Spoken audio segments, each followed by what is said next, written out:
Welcome to SLS. Today we are going to study about the past perfect continuous tense. अगर हिंदी वाक्य के अंत में अगर उसको साउंड स्ट्रक्चर की बात करें तो आ रहा था यानी कुछ काम चलता आ रहा था, रही थी यानी कहाँ पे पास्ट में, उसके साथ अगर टाइम दे रखा हो तो हम इस सेंटेंस यानी इस टेंस का इस्तेमाल करते हैं। अगर हम इंग्लिश के एक स्टेटमेंट को देखते हैं जो पास्ट परफेक्ट कंटिन्यूस को डिफाइन करता है, यानी you can say that something had been happening, यानी काम चलता आ रहा था for a period of time, यानी पास्ट में काम चलता आ रहा था बिफोर कमिंग एल्स हैपन, ठीक है, यानी कुछ होने से पहले कोई काम चलता आ रहा था। तो इस स्टेटमेंट का अगर हम एक एग्जांपल देखें तो ये मैंने एग्जांपल लिया है। पहले एक बार सेंटेंस स्ट्रक्चर देख लेते हैं। अफर्मेटिव सेंटेंस में क्या होता है, सब्जेक्ट पहले आएगा हैड, इसके साथ बीन आएगा, वर्ब की फोर्थ फॉर्म यानी आईएनजी वाली फॉर्म, यानी गो का गोइंग, कम का कमिंग, रिच का रिचिंग, इस तरह से होगा। सब्जेक्ट और उसके बाद object since for plus time. Since पता ही है आपको, सिंस किसी निश्चित यानी पॉइंट ऑफ टाइम के लिए सिंस का इस्तेमाल होता है। सिंस का मतलब हम पिछले वीडियो में देख चुके हैं। सिंस अगर अभी समझना है तो सिंपल सा है। सिंस का अर्थ होता है जब कोई निश्चित समय से चल रहा है टाइम, अब मैं तो कोई कार्य चल रहा है, जैसे कि मैं 2010 से पढ़ा रहा हूँ, यानी एक क्लियर टाइम है, पॉइंट ऑफ टाइम क्लियर है, इसलिए हम क्या करें, सिंस का इस्तेमाल करेंगे। जब पीरियड ऑफ टाइम होगा तो फॉर का इस्तेमाल करेंगे, यानी 10 साल से ये पीरियड है ना एक टाइम, तो उसके लिए हम फॉर का इस्तेमाल करेंगे।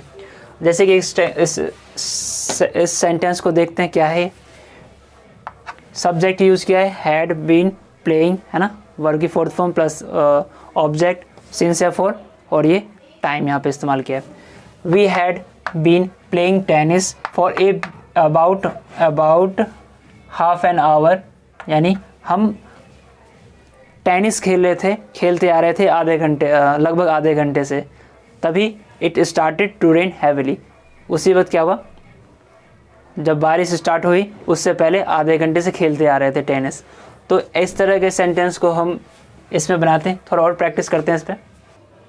तो इसका एक नेक्स्ट एग्जांपल देखते हैं। मैं लिखता आ रहा था, यानी पास्ट में कुछ काम करता आ रहा था, तो आई हैड बीन राइटिंग, ये अलग है किससे, पास्ट कंटिन्यूस से, उसका हम देखेंगे आगे। ही एक और एग्जांपल लिखते हैं। He had been eating for 20 minutes, वो 20 मिनट से खाता आ रहा है, यानी खा रहा है 20 मिनट से, तो यानी कि इसमें फॉर लगा क्योंकि पीरियड ऑफ टाइम था। तो ये देख लो। अब देखते हैं नेगेटिव में क्या होता है। नेगेटिव में नॉट का प्लेस याद रखना है, नॉट हो या कोई और नेगेटिव वर्ड हो वो कहाँ लगेगा, subject plus had plus not plus been plus verb की फोर्थ फॉर्म, यानी नॉट हैड के बाद लगेगा। ऑब्जेक्ट सिंस फॉर और टाइम, ये तो रूल था यानी स्ट्रक्चर था। अब देखो इसमें 2 सेंटेंस बनाए मैंने, फर्स्ट ये है, सेकंड ये है।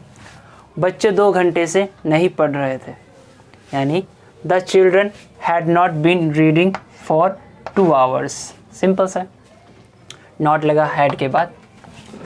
वे लोग कभी भी लिखते नहीं आ रहे थे, ये भी प्रेजेंट ये भी पास्ट परफेक्ट कंटिन्यूस में है।